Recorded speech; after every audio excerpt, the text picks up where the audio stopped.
নমস্কার বন্ধুরা, আশা করি সবাই ভালো আছেন, সুস্থ আছেন। আবারও একটা নতুন পর্বে আপনাদের সবাইকে স্বাগত জানাই।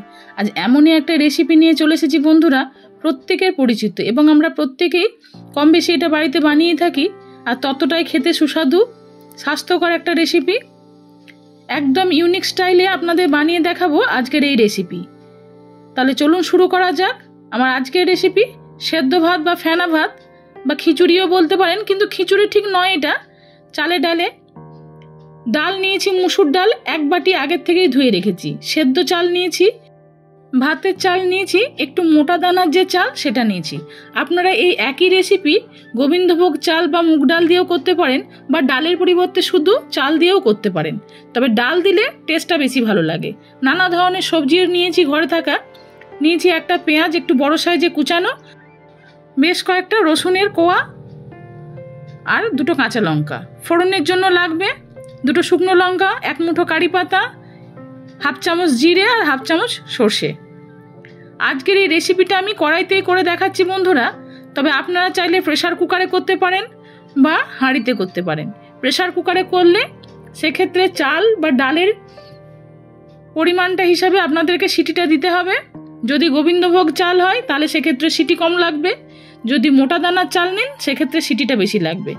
তবে ওভার কুক হয়ে গেলেও কিন্তু ভালো লাগবে না। আমি যে রেসিপিটা আজকে আপনাদের করে দেখাচ্ছি সেই জন্য আমি কড়াইতেই আপনাদের করে দেখাচ্ছি। চাল ডালটা আগে থেকে ধোয়া ছিল, এবার সেটা জলের মধ্যে দিয়ে পরিমাণ মতো লবণ দিয়ে দিলাম। এবার যে সবজিগুলো একটু শক্ত সেগুলো আগে দিয়ে দিচ্ছি।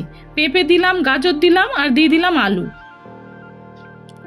একটু নেড়ে দিয়ে এটাকে আবার ঢাকা দিয়ে আমি সেদ্ধ করব। 2টো কাঁচা লঙ্কা একটু ফাটিয়ে দিয়ে দিলাম। 10 মিনিটের জন্য মিডিয়াম হিটে এটাকে একটু সেদ্ধ করে নিচ্ছি। হাতে সময় থাকলে বন্ধুরা এরমভাবে কড়াইতে বা হাঁড়িতে এই রেসিপিটা করে দেখবেন। প্রেসার কুকারের থেকে কিন্তু এটা খেতে বেশি ভালো লাগে। দেখুন চাল আর ডাল প্রায় হাফ সেদ্ধ হয়ে গেছে। এবার বাকি যে নরম সবজিগুলো সেগুলো দিয়ে দিচ্ছি। দিয়ে দিলাম কুমড়ো পাতা, টমেটো, ঝিঙে আর পটল। সমস্ত সবজিগুলো দিয়ে ঢাকা দিয়ে এটাকে আরও 7-8 মিনিট আমি রান্না করে নেব। ফিরে এলাম 7-8 মিনিট পরে। দেখুন বন্ধুরা সমস্ত সবজি, চাল, ডাল কিন্তু খুব ভালোভাবে সেদ্ধ হয়ে গেছে। এবার এটাকে গ্যাসের অন্য ওভেনে বসিয়ে দিয়ে আমি এখানে একটা ছোট কড়াই বসিয়ে দিয়েছি। তাতে দিয়ে দিলাম সর্ষের তেল পরিমাণ মতো। আপনারা ফোড়নে সর্ষের তেলের বদলে ঘি ব্যবহার করতে পারেন, তবে আমি সাজেস্ট করব আজকের আমি যে রেসিপিটা করে দেখাচ্ছি সর্ষের তেলেই আপনারা ফোড়নটা দেবেন, তাহলে কিন্তু খেতে খুব ভালো হবে। রসুন, পেঁয়াজ, কারি পাতা, শুকনো লঙ্কা, জিরে, সর্ষে সমস্ত ফোড়নগুলো একসাথে আমি দিয়ে একটু ভালো করে ভেজে নিচ্ছি। একটু যখন লালচে রং ধরবে তখন এটাকে আমি নামিয়ে নেব। 2-2.5 মিনিট এরকমভাবে ফোড়নটাকে আমি ভেজে নিয়েছি।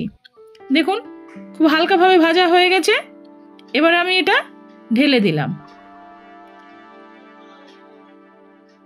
ভালো করে একবার একটু নেড়ে দিতে হবে। ব্যাস তৈরি হয়ে গেল সেদ্ধ ভাত। এটা খেতে যে কি অপূর্ব লাগে বন্ধুরা।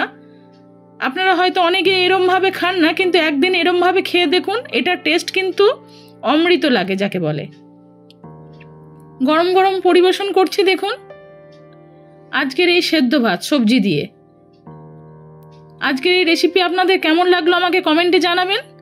ভালো লেগে থাকলে লাইক আর শেয়ারের জন্য অনুরোধ রইল। ছোট থেকে বড় সবাই এই রেসিপি আপনারা খেতে পারবেন। একটু ডিম সেদ্ধ আমি এর সাথে পরিবেশন করে দিলাম।